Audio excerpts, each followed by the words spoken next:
दोस्तों नमस्कार, मेरा नाम है आदित्य द्विवेदी और आप देख रहे हैं लोकमत हिंदी। बिहार विधानसभा चुनाव से पहले सोमवार को आज एक नया गठबंधन देखने को मिला है।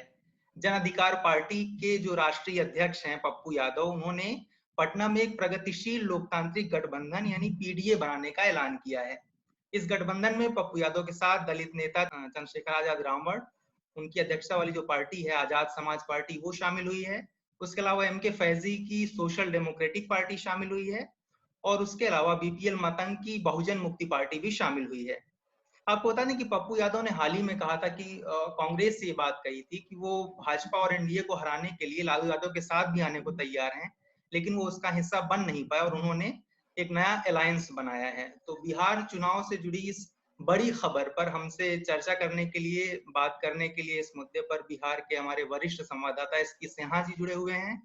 तो सिन्हा जी, पहले तो आपका सबसे पहले बहुत-बहुत एक बार फिर से स्वागत है इस चर्चा में शामिल होने के धन्यवाद। लिए। तो मेरा सबसे पहला धन्यवाद। और सीधा-सा सवाल है कि पप्पू यादव को ये इस गठबंधन को बनाने की ज़रूरत क्यों पड़ गई आखिर? पप्पू यादव की पार्टी को ये गठबंधन बनाने की नौबत तब आई जब इनकी कहीं दाल नहीं गली। ये बहुत जगह भटके। पहले इन्होंने जीतन राम मांझी संपर्क किया, फिर वो आरएलएसपी के पाले में भी गए। जी। उसके पहले वो आरजेडी के साथ जाना चाहते थे।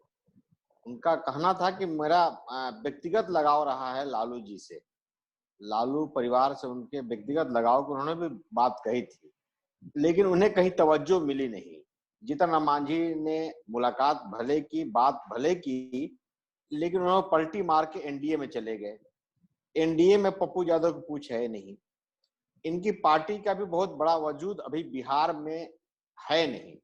कुछ क्षेत्रों में, अपने प्रभाव क्षेत्र में भी, जैसे इनका इलाका पूर्णिया और मधेपुरा इलाका में, सहरसा में कुछ प्रभाव हो सकते हैं, लेकिन विधानसभा में सीट के रूप में परिवर्तित हो सके, मुझे ऐसा नहीं लगता है। जी। रही बात कि इनके वजूद की लड़ाई के लिए, तो अब इनके साथ जाने वाला कोई बचा नहीं था, तो बचे चंद्रशेखर आजाद। चंद्रशेखर आजाद के पार्टी के भी बिहार में बहुत बड़ा प्रभाव नहीं है। गिने चुने उनके लोग जुड़े हुए हैं उनसे, लेकिन उनका कहीं कोई किसी क्षेत्र में प्रभाव हो, वो दलित वोट को बांट सके, ये भी मुझे नहीं लगता कि उसका कोई उनमें क्षमता हो। बहुजन समाज पार्टी के रूप और विकल्प के रूप में उभरना वो चाहते हैं बिहार में, लेकिन मुझे नहीं लगता है कि बहुजन समाज पार्टी बिहार में समाप्त हो गई। और जो दलित वोट है वो पासवान जी के साथ है, रामविलास पासवान जी के पार्टी के साथ है। कुछ महादलित में जीतन राम मांझी भी सामने आ गए हैं। तो ऐसे में चंद्रशेखर आजाद की पार्टी वो कितना अपना असर दिखाएगी, अभी तक मुझे दिखाई नहीं दे रहा है। रही बात बीपीएल मतंग जी की पार्टी, तो अभी तक बिहार में मैंने अभी तक कहीं कुछ देखा नहीं उनको, किसी प्रकार का परख हो, बिहार के किसी क्षेत्र में उनकी पकड़ हो, मुझे नहीं लगता है। अच्छा, तो ऐसे लोगों के आज की जो इन्होंने प्रेस कॉन्फ्रेंस रखी थी उसमें कहा था कि चिराग पासवान का भी स्वागत है, कांग्रेस का भी स्वागत है। तो क्या किसी और के भी जुड़ने की संभावना दिख रही है आपको इनके अलायंस के साथ? ऐसी मुझे कोई संभावना दिखाई नहीं दे रही है। कांग्रेस महागठबंधन के साथ ही जाएगी, वो सीटों का तालमेल करे, थोड़ी ऊंच नीच भले हो सकती है, जी। बात बन रही है, बात बनती है। पप्पू थी चिराग पासवान के साथ जो है, चिराग पासवान का मामला जो है अभी तक डार्क में है।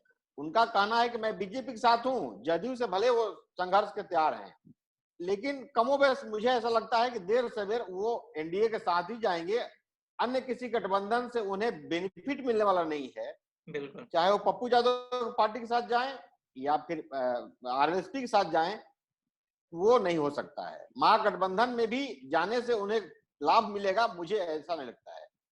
अच्छा, इस अलायंस के साथ जो एक चीज और देखने को मिल रही है वो ये है कि जैसे बिहार में ओवैसी की पार्टी आई थी एआईएमआईएम, वो भी पैर पसार ही रही है, उसमें भी अभी उसका कोई खास वोट बैंक बना नहीं है। और दूसरी एक और मुस्लिम मुस्लिम पार्टी आ गई, उसमें एसडीपीआई आ गई।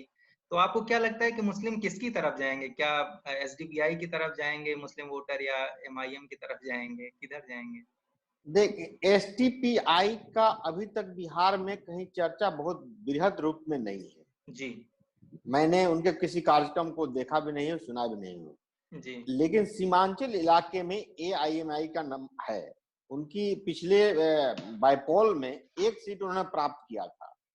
तो वो किशनगंज इलाके, किशनगंज सीमांचल कह सकते हैं, किशनगंज, अररिया, कटिहार, पूर्णिया, इन इलाकों में मुसलमान वोट बड़े पैमाने पर हैं।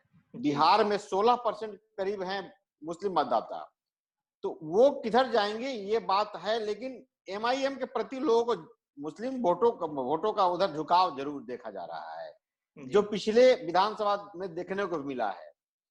रही बात की नई एसटीपीआई के मामला को जो है वो कितने लोग एक्सेप्ट करते हैं, मुझे नहीं लगता है।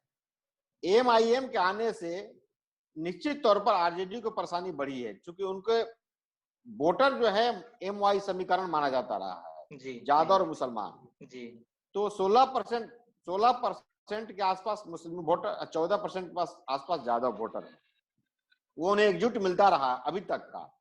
लेकिन इस बार सेंध लगाया है ओवैसी ने, और इस बार भी सेंध लगाएंगे, ये मुझे पक्का भरोसा है। वोट जितना काट ले जाएं, सीट में परिवर्तित हो नहीं हो ये मैं नहीं कह सकता, लेकिन निश्चित तौर पर मुस्लिम वोट को वो काटेंगे, ये तय है।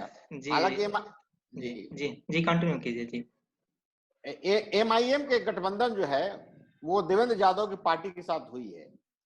तो देवेंद्र यादव की पार्टी अभी तक बहुत वजूद वाली नहीं है। सहरसा सुपौल इलाके में थोड़ी उनकी पकड़ हो सकती है, लेकिन उन इलाकों में इन लोग थोड़ी नुकसान जरूर पहुंचा सकते हैं महागठबंधन को। बिल्कुल।